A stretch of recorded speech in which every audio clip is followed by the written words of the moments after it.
Hi friends, ఎలా ఉన్నారు friends? మీరు అందరు బాగున్నారని అనుకుంటున్నాను ఫ్రెండ్స్. మొన్న నేను రీసెంట్గా వీడియో చేశాను కదా ఫ్రెండ్స్, మీరు అందరూ చూశారు, నన్ను ఆదరించారు, చాలా థ్యాంక్స్ అండి. ఈరోజు నేను నా జీవితంలో జరిగిన అనుభవాలను బట్టే మీకు వీడియోస్ చేస్తానని చెప్పాను కదా ఫ్రెండ్స్. ఏంటంటే ఫ్రెండ్స్, చిన్ని చిట్కా ఫ్రెండ్స్, ఇదేమీ లేదు.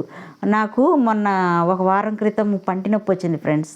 పంటి నొప్పి వస్తే నైట్ వచ్చింది ఫ్రెండ్స్, 11 ఆ టైంలో వచ్చింది ఫ్రెండ్స్. నా దగ్గర టాబ్లెట్ లేదు, ఏం చేయాలో అర్థం కాలేదు ఫ్రెండ్స్. అప్పుడు నొప్పి తట్టుకోలేక కూర్చొని ఉంటే అసలు ఒకసారి మా అమ్మ చెప్పింది ఫ్రెండ్స్, వెల్లుల్లిపాయ కానీ లవంగం కానీ పంటి నొప్పి తగ్గుద్దమ్మా అని మా అమ్మ చెప్పింది ఫ్రెండ్స్.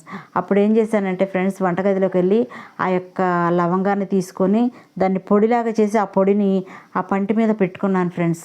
నిజంగా ఆశ్చర్యం ఫ్రెండ్స్, 5 మినిట్స్లో నొప్పి లాగేసినట్టు తీసేసింది ఫ్రెండ్స్. అసలు నొప్పి లేదు ఫ్రెండ్స్. నేను నిజంగా చాలా ఆశ్చర్యపోయాను ఫ్రెండ్స్. మార్నింగ్ లెగిసి చూస్తే అసలు నొప్పే లేదు ఫ్రెండ్స్. ఇక మార్నింగ్ లేచిన తర్వాత హాస్పిటల్కి వెళ్ళి రూట్ కెనాల్ చేయించుకున్నాను ఫ్రెండ్స్. అది వేరే విషయం ఫ్రెండ్స్. కానీ నొప్పి తగ్గాలంటే మాత్రం ఈ చిట్కా చాలా బాగా పనిచేస్తుంది ఫ్రెండ్స్.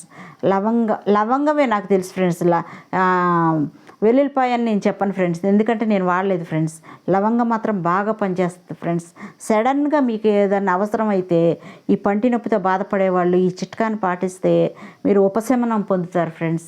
నా మాట మీరు నమ్మితే ఒకసారి మీరు ఒకవేళ వస్తే మీరు పెట్టి చూడండి ఫ్రెండ్స్, మీరే చెప్తారు ఫ్రెండ్స్. మరి ఈ యొక్క చిట్కా మీకు నచ్చింది అనుకుంటున్నాను ఫ్రెండ్స్. Bye friends.